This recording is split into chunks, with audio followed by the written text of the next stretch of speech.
prompt skills development competition.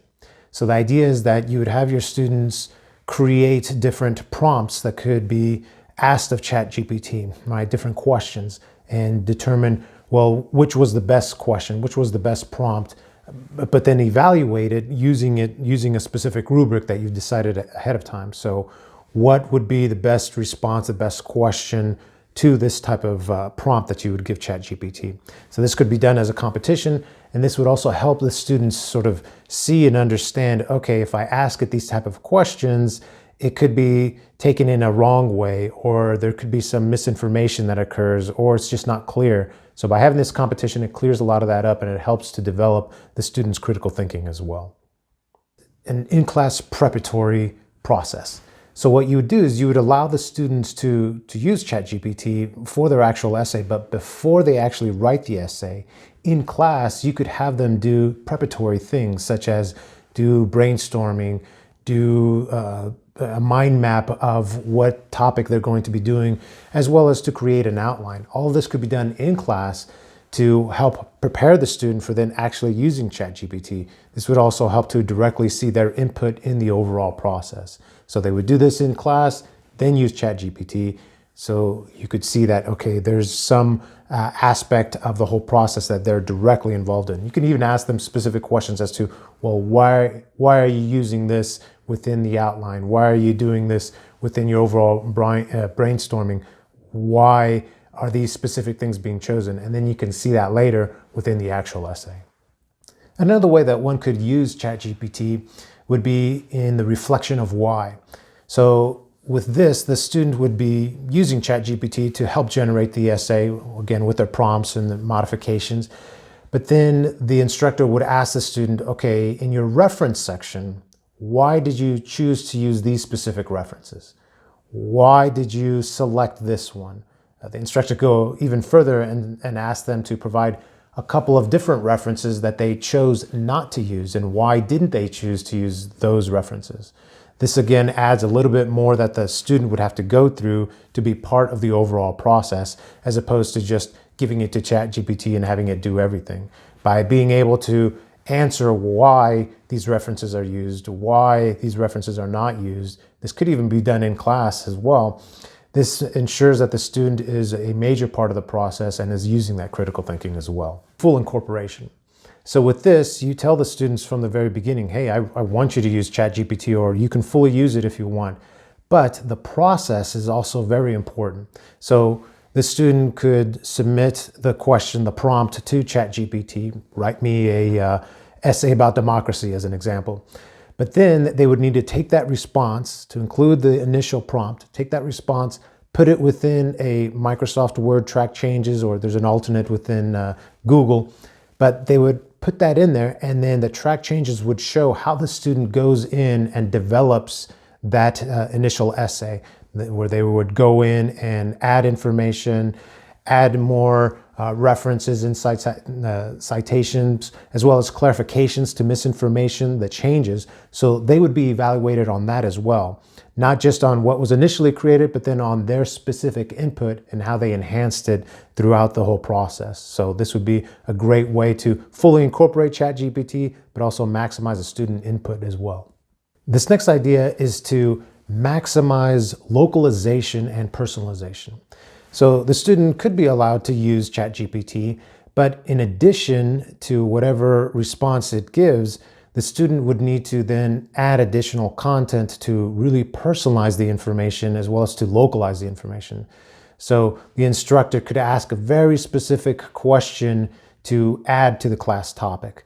So the student would then have to add specific information dealing with them, again, to personalize it, specific information to localize it, meaning things about the town, the city, their area, specifically their school, again, to really maximize that localization, as well as the instructor could include within the prompt for the assignment specific content that was only addressed or given within the class.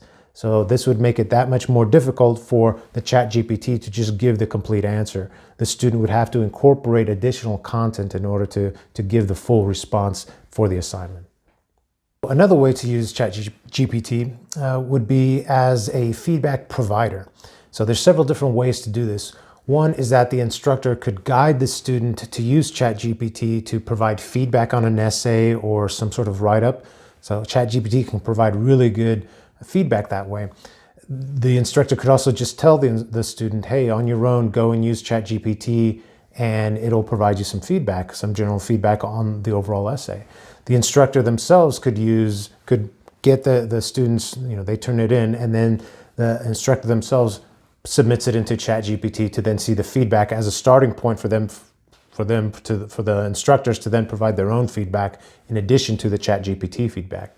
Additionally, ChatGPT can also give great feedback to instructor content. Different aspects of the class instruction could be fed to ChatGPT, and then it could tell you some different things as far as how to change it, how to modify, how to enhance it, all sorts of different types of really good feedback. ChatGPT can also be used as a great scaffolding creator. So you can ask it to create all sorts of different things to help your students at different levels depending on their need. It can be used to create practice tests, practice quizzes, summaries of what you've done, outlines, even worksheets. So you can also ask it to present the information that you presented, but in a different way, right? To summarize it in a different way, at a different level even, depending on what it is that your student needs help with. So those are also great. The other thing is that you can guide your student to use ChatGPT on their own in order to get an additional understanding, additional explanation of the content, again, in different ways and at different levels.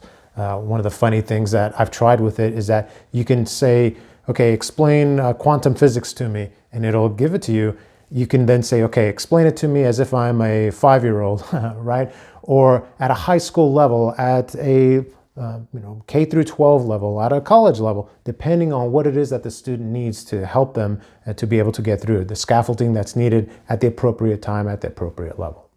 Another great way to use ChatGPT would be in having more dynamic assessment techniques. So by this, I mean that all of your assignments don't have to be written assignments all of your assignments don't have to be written assignments that ChatGPT can easily just create. So you could have more dynamic things such as debates, games, presentations by the student, podcasts, video creation, all sorts of things that you could require the student to create to, again, judge or assess them. Now, the student could still use ChatGPT in different ways to help prepare the information, to help organize, outline, put it together in different ways. So by using the AI for those parts, but yet the student would still have maximum input in the creation process and then in giving the presentation. So in doing those things, it also helps to develop a lot of the soft skills that students also need. ChatGPT can also function as a great digital assistant of sorts. So it can do all sorts of different things to really help and save you time as an instructor. It can create rubrics, it can create different types of assignments, it can summarize information for you, it can create instructional content for you. It does so much as far as its capabilities, and you can also use it to prepare emails, to go over content in different ways, to create multiple versions of things like tests and assignments.